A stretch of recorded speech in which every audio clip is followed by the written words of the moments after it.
Hi, thanks for coming back to my channel. This is the Venus retrograde chart that's a new word. Okay, so what I did is I took the exact minute that Venus goes retrograde in May, and I went right to the exact minute and I cast a chart for that minute. So we have an ascendant, we have an MC, we have an IC, and we have a DC. And therefore we have the houses. The beautiful thing is that when I did this, when I froze that moment in time, 8 o'clock in the morning, I believe it's 8:08, but I will double check. The ascendant is aligned exactly with the North Node. The North Node is at 29 degrees, 42 seconds of Gemini. Just entering the sign of Gemini. And Venus is in Gemini. The ascendant, the rising point of this moment, the moment that Venus goes retrograde, the sun is rising at 1 degree Cancer. So this is entirely about how we nurture ourselves and how we nurture others and how we love and how we care about each other and how we love, how we emote. Cancer is the first water sign, therefore it's cardinal water. And at 1 degrees, it is about as emotionally overflowing as it gets. The North Node ascendant, anytime there is a North Node ascendant, or Rahu as it's called in Vedic astrology, there is a determination in the eyes of the moment of the child, of the person that has this chart, of the event, of the person, whichever it be, as you can make charts for all these different things. When the ascendant is aligned with the North Node, the eclipse of the moon, there is or sun. When the North Node is aligned with the ascendant, there is a purposeful energy with undeniable personal energy. And driven, a knowledge of just knowing where you gotta go and what you gotta do. The ascendant makes a trine to 0 degrees Pisces. 0 degrees Pisces. I'm very familiar with that degree. It's my son. When the North Node or the ascendant is making when the ascendant makes an exact aspect, especially in a positive aspect, to another planet, they will exemplify that energy. I do work with rulers, but I find that the aspects of the planets are also, if not more important than the rulers of the houses. Mars in Pisces is hard. It's not quite as painful as Mars in Cancer, but being that this is a perfect trine, it's just Mars and water. That's just the way you have to see it. And when Mars in a chart is our drive, our ambition, our passion, our fury, our motivation, and when it's in a water sign, all of those things are emoted. They are put out in the energy through emotion and through feeling and through subtleties and sensitivities and unconscious things. They are not spoken or manifested physically or abundant and flame and obvious. They're under the surface and they're passive aggressive. Okay, so there is a passive aggressive energy to this chart, and there's lessons in passive aggressiveness here because the 9th house holds this Mars, and the Mars is with the MC. I'm doing this chart from Canada, so the MC isn't always in the 10th house, but I am using whole sign. The asteroid Ceres is also even more aligned with the MC. The MC is at 4 degrees Pisces, and Ceres is at 5. Ceres is the asteroid of Persephone's mother. She is the ultimate devoted parent and nurturer and carrier of the grain. She's also been titled as many of other agricultural feminine energies and goddesses, been appointed to this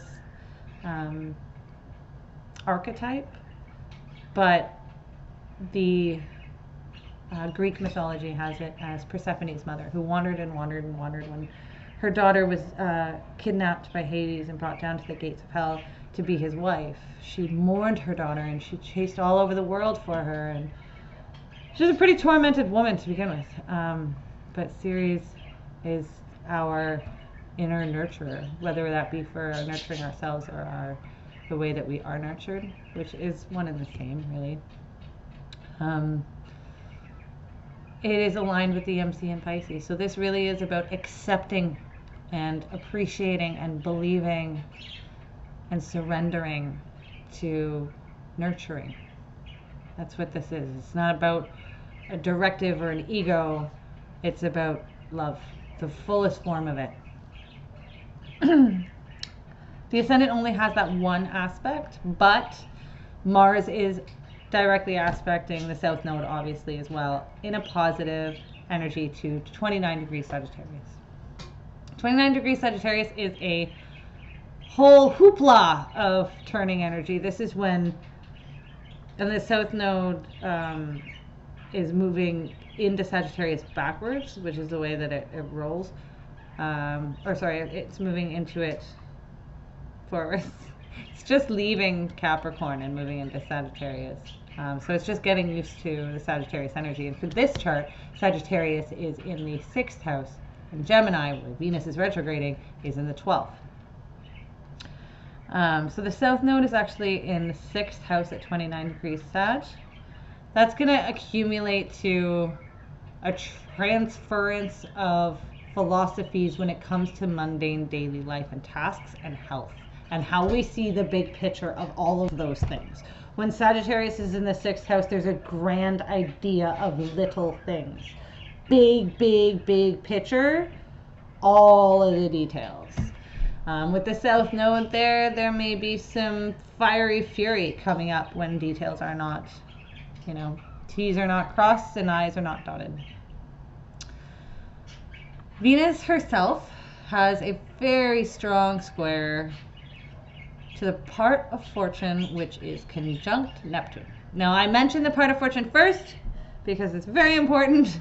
Like I said, I calculated this chart to the moment, so the part of fortune changes depending on the ascendant and the moon and the sun, I believe. So it's very specific to the time.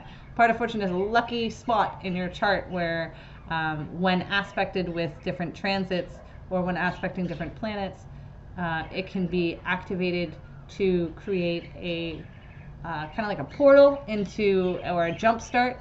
I like to think of the part of fortune as one of those like squares that Mario jumped on and then he got bigger. Like if you aspect your part of fortune, it's going to do that. Part of fortune is conjunct Neptune in Pisces at 20 degrees Pisces. So that is only 1 degree different in the square, the mutable square from Gemini, Venus and Gemini going retrograde. Neptune in Pisces, again, as most astrologers are mentioning, we haven't seen Neptune be in these degrees of Pisces in anyone's lives that's living right now. And the last time Neptune was going through here was like the Salem witch trials. Neptune is one of the rulers of Pisces, Jupiter being the traditional ruler. And mutable squares, Neptune is in Pisces being, all ethereal and magical and elusive. And mutable squares is when the two energies they work the same way. They're both changeable, but when you get two changeable situations in the same mix, there's nothing to stick down to the ground. Venus in Gemini is all over the place. Venus loves Gemini. People don't really like Venus and Gemini, but people with Venus and Gemini love people. And that's part of the problem, is that like Venus and Gemini doesn't like to be picky. They don't like to say one is better than the other because they see how everything has a little bit of greatness. All of the details matter a little bit, and all of it's important, and no one is more better than anyone else. And that's a really great way to think, except it can hurt other people's feelings who think that they're entitled. So a lot of people don't like Venus and Gemini. I'm a big fan. It's my 7th house. I love it. Like sharing is caring kind of situation. But the mutable square is going from the 12th house, which is where Venus is, into the 9th house, which is where Neptune is. So 9th house Neptune is about ethereal education, higher learning, and long distance travel of dreams and astral projection, meditation. And Venus in Gemini in the 12th house is kind of like multiple personality disorder, especially going retrograde conjunct Vesta. Not to say that that's a bad thing, it's just there's a lot going on. There's a lot of opinions going on. There's a lot of interest going on. There's a lot of things going on. And it's behind the scenes and it's subconscious and it's not available at the surface. So there will be a balance of learning these new ethereal ways and this unattainable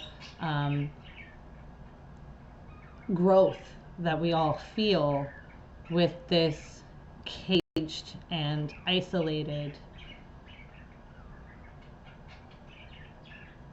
ability to connect with each other.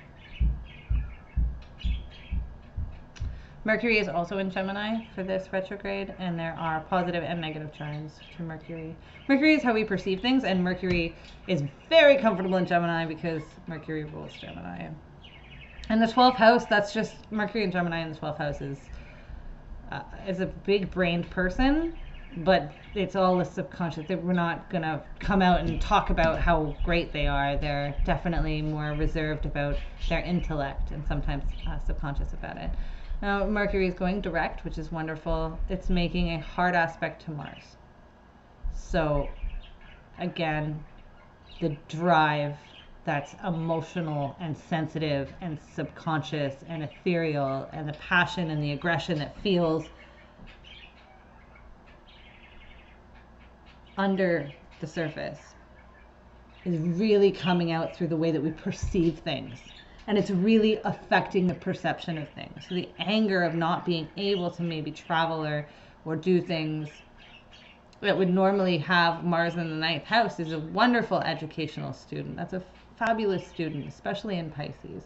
Studies of meditation, studies of ethereal magic, studies of even religion. But the square to Mercury is going to make that subconscious insecure. But there is positive trines to Jupiter and Pluto conjunction in the 7th house. This is where I get really excited. The 7th house is in Capricorn for this chart, and Lilith is right on the at the beginning of the 7th house. The north node is at the line. It's 29 degrees, and I use full sign. The south node is at the 29 degrees Sagittarius. 4 degrees is the Lilith asteroid, who's also retrograde right now. Lilith is the chaotic feminine energy that's very opinionated and refuses to take anything but her own lead. There's a chaotic fight against authority with the Lilith energy, kind of like Uranus has, except it's more sexual and seductive, more primal energy. And in the 7th house, the positive trines from Jupiter, Pluto, with Pluto also retrograde, mind you. Yeah, see what I did there? Big points in how we deal with other people. There's going to be a big transference from the way that we understand growth and abundance and travel itself, and what it means to be moving and what it means to be movable. That's a huge transformation in that, and that is directly affecting our perception. Pluto is an ego killer. Pluto. I've heard a very good description of Pluto as this is where our ego goes to die. And if it's in the 7th house retrograde of Jupiter, it's about your ego dying in the hands of other people. Your ego dying in the relationships that you have, in the partnerships that we have.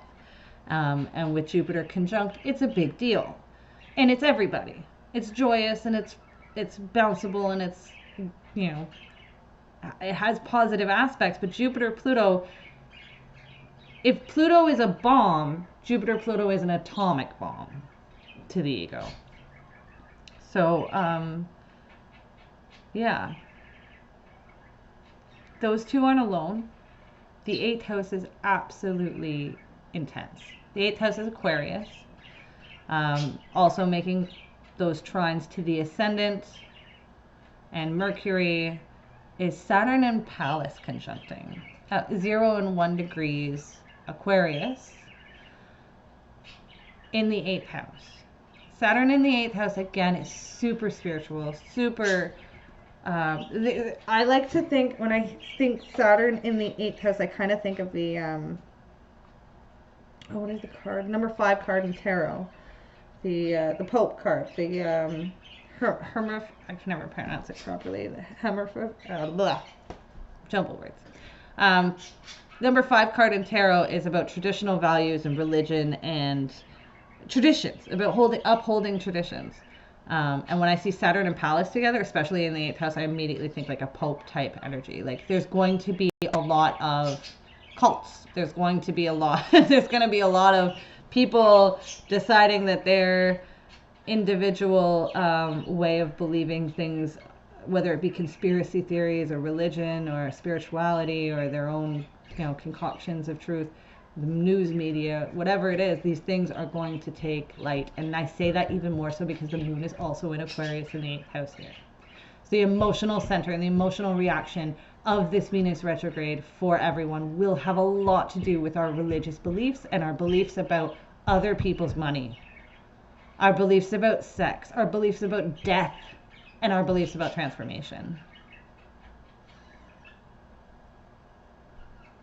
Uranus makes a hard square to the moon, 3 degrees off, but it's from the 11th house. So it's the way that we are, our tribes, our communities are doing this individualized genius work is truly affecting the way that we emotionally are transforming right now. It's gonna be cold. That's the feeling I get from this chart. There's not a harmonious, happy Venus retrograde here. We're not learning how to love ourselves. We're restating what we believe in, whether that be government, which is Saturn in Aquarius, is socialist government, humanity and such, to religion itself, with Pisces and Neptune conjunct the part of fortune in the 9th house. In the 10th house, Chiron is still loosely linked to Black Moon Lilith. Black Moon Lilith is it's an apogee of a moon. A lot of people know about Lilith as the asteroid, which is that chaotic feminine energy, which is a body in itself, but Black Moon Lilith is actually like the shadow of the moon. It's the darkest spot the moon is facing in space, away from the sun and away from us. And she's been hanging out with Chiron for a while, so that there's been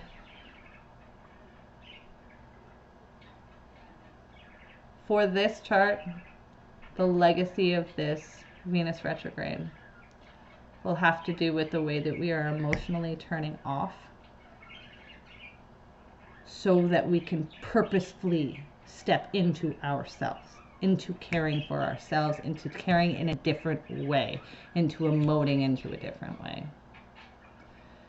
We have to relearn how to take that drive and that passion and that fury and put it into our aspirations instead of into our success. Because being a forever boss isn't going to get you anywhere. That's a glass ceiling situation. Being a forever student is what it's always about. And that's Mars in the 9th house, especially in Pisces. That's like the Buddhist monk going away. The sun is making positive aspects to Pluto, which means the passion, the sensuality. It's almost on the Algon star too. The sun is almost at the Algon star. So that star is Medusa's head. That star is one of the blinking red stars in the sky that is called a demon star.